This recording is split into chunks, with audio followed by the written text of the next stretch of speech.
Well, thank you again for joining us tonight on the program. I will begin with the Chief of Army Staff, Lieutenant General Farouk Yahaya, and his commanders who have marked the Eid Future Festival with frontline troops of Operation Hadin Kai fighting Boko Haram insurgents in the southeast.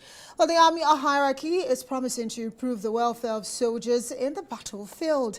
And speaking to a combined Salah Lonjan in Malay cantonment in Maiduguri, the Borno state capital, the Chief of Army Staff says the Nigerian Army has taken the welfare of its personnel to an impressive level, and that under his command, the Army has renovated and upgraded all its medical facilities across the country to provide robust medical services for troops.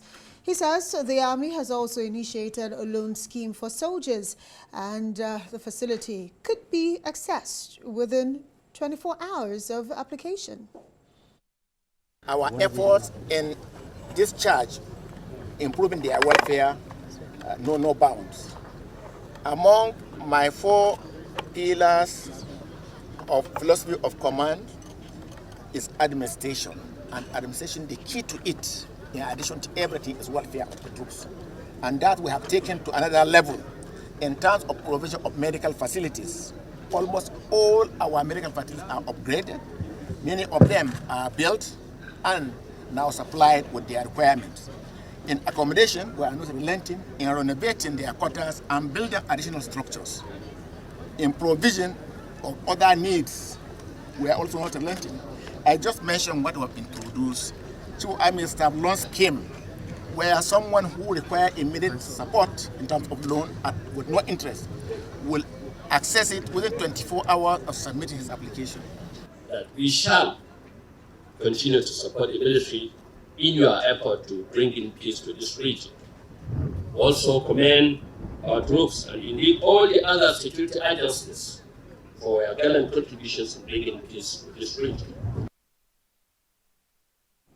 In the meantime, troops of Operation Hadin Kai and 199 Special Forces Battalion, in collaboration with the Civilian Joint Task Force, have reportedly killed 35 Boko Haram insurgents in Sambisa Forest. Reports say the troops made the unprecedented incursions into Boko Haram hideouts in line with efforts to completely eliminate the insurgents operating along the fringes of the forest in Borno state. Despite overwhelming the insurgents with superior firepower, a member of the civilian JTF was said to have died during the gun duel. The Sambisa Forest in Borno State has been the target of major security operatives, as it is said to provide a major cover for terrorist activities. We do have in the studio Stephen Okwori. He is a security and safety crime management consultant. Well, he's here to help us look at the recent attacks in the country and efforts, of course, by the military to address the situation. Thank you so much, Stephen, for joining us tonight on the program. Yeah, and of course, before we go to the security situation in the country, we need to commend the Chief of Army Staff going to the battlefront and actually celebrating the Salah with the troops, as well as announcing some other incentives being put together by the army. You would agree that this is a moral booster for the troops and will go a long way, don't you? Yes, very well. It's a moral booster, if you ask me. It's the step in the right direction. It will motivate the troops in the front line. It will boost their morale, and it will make them have an interest in what they are doing, in trying to see how to protect the territorial boundaries of the country and the citizens that are therein. I want to say that it's the military are trying their very best. If you recall, in 2015, when President Buhari came on board, the number of terror attacks in 2015 was about 641. That led to about 5,567 people that were killed as a result of terror-related incident.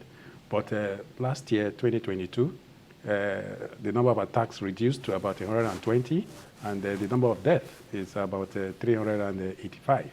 So it goes to show that in the area of terror, the government of President Buhari, under the leadership of the immediate past Chief of Army Staff and the current Chief of Army Staff, they've done very well in trying to see how to combat the situation.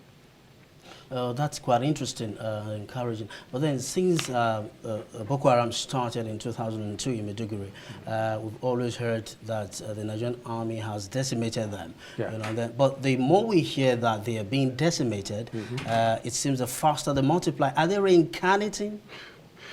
You see, it would stop them from recruiting more because you know that poverty is on the increase in Nigeria. I know that a lot of Nigerians, the majority of them venture into acts of criminality because as a result of poverty, you know. So the moment you see them, you see that they are vulnerable to being recruited into this Boko Haram sect that we're talking about. So as the effort the military is making, they don't forget that the financiers and the commanders of Boko Haram are also recruiting more. Right. Well, it's a good thing you've actually talked about what has been done and the fact that you've now found a nexus between poverty and, of course, insecurity currently bedeviling the nation. But at the end of the day, we saw a decrease in insecurity cases across the country during the election. Yeah. And unfortunately, after the election, it's almost like, you know, the criminals went back to the activity. So what can we actually say is responsible for this, you know, recent spike in insecurity scattered all across the country? You see, during elections, the military and the police and other security agencies deploy, you know, to basically rural communities where these elections take place. You know, so after elections, you expect that they'll be redeployed into where the other offers or services that you render. So it makes these local communities vulnerable to insecurity attack, you know. And also to contribute to that, there was this cash issues that we had before and during elections. So a lot of criminal activities like kidnapping for ransom and some other activities were not happening as a result of insufficient cash that was not in circulation. So you're saying our security operatives going back to the barracks is part of the reason why we're seeing this spike? Yes. Okay, so looking at the fact that Nigerian Security Tracker says between the elections in February and now, we've seen about 400 deaths across the country, meaning there has been a spike. So how can we ensure that, you know, yes, the military, you can't have them on the streets all the time. How can we ensure that, you know, we're not overly militarized, yet people are still safe? You see, it's unfortunate that the police are overwhelmed. They are not well equipped, if you ask me, and it has brought us to a situation where the military that we are not supposed to be seen often on our streets, you know, we now begin to see them taking responsibility or duties of the Nigerian police force. You know, you and I know that the military basically is to see how to protect or defend our territorial boundaries. Internal security issues is for the police to handle, but if you ask me, I'll say that the police are very overwhelmed and they need the support of the military to see how to combat these insecurity issues that we are having. So as a result of that, I want to advise that the incoming government, if you ask me, should see how to reform the Nigerian police and see that they are well equipped, you know, to be able to handle these major insecurity, internal security challenges that we are having in this country. Stephen, yes. You mentioned the financiers of Boko Haram insurgents. Is there a business undercurrent to this? Are there persons making a business venture out of this? Very well. You see, if you ask me, Boko Haram have even gone beyond just that mere ideology that education is, Western education is an aberration, an abomination, you know. They have gone into kidnapping as well. They also kidnap for ransom, you know. So the proceeds from the ransom or the kidnapping that they embark on, where do these proceeds go? You know, Nigerians pay heavily for ransom in this country, you know. So the issue is the ransom that they pay, it is not known, it is not in the news, but Nigerians pay for ransom, and these proceeds that they get as a result of kidnapping, it's their financiers that get it at the end of the day. Who are those financiers? If you ask me, I won't be able to know who are the financiers. You don't have an idea? There was the last time in, what do you call it, United Arab Emirates, they made some publications about some 10 to 15 persons that they named as financiers of Boko Haram. And the list was sent to Nigeria, and we don't know what has happened.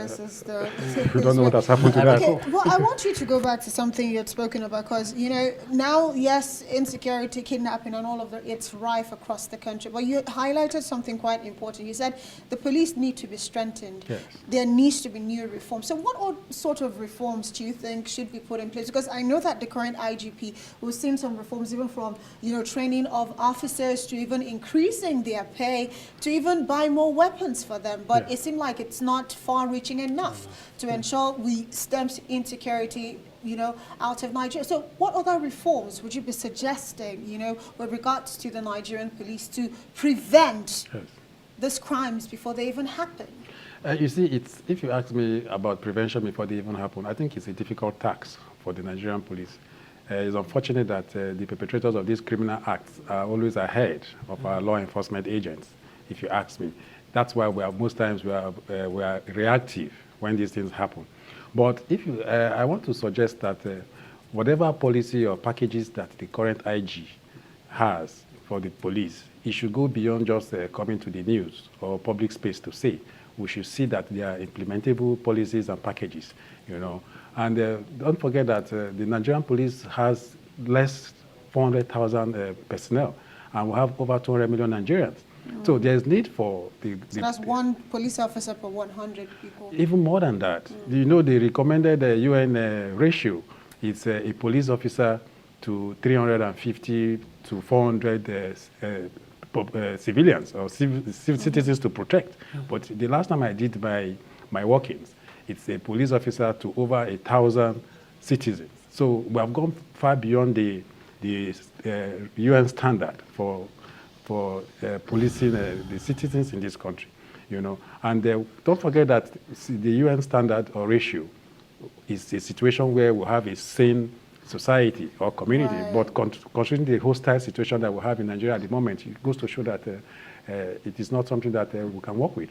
Okay then, now let's take about just the shores of Nigeria. Yeah. We know also that Boko Haram has an alignment with the Islamic State of Iraq. Yeah. How is this alignment reinforcing Boko Haram's hold in Nigeria?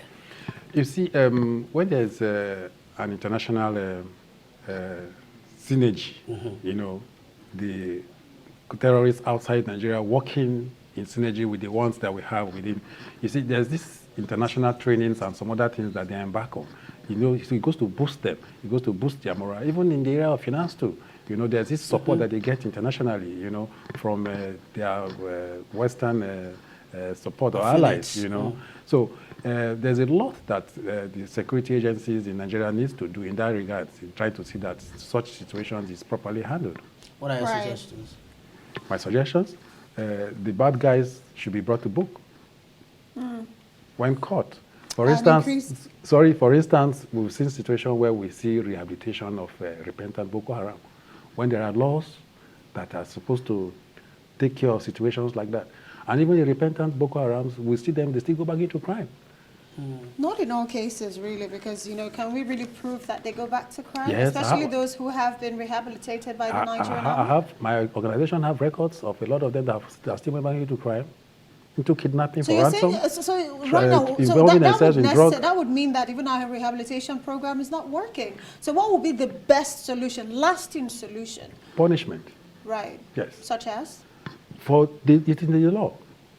The terrorism law is there. If you are caught, be punished according to the law. What is in the law? So rehabilitation, no. No.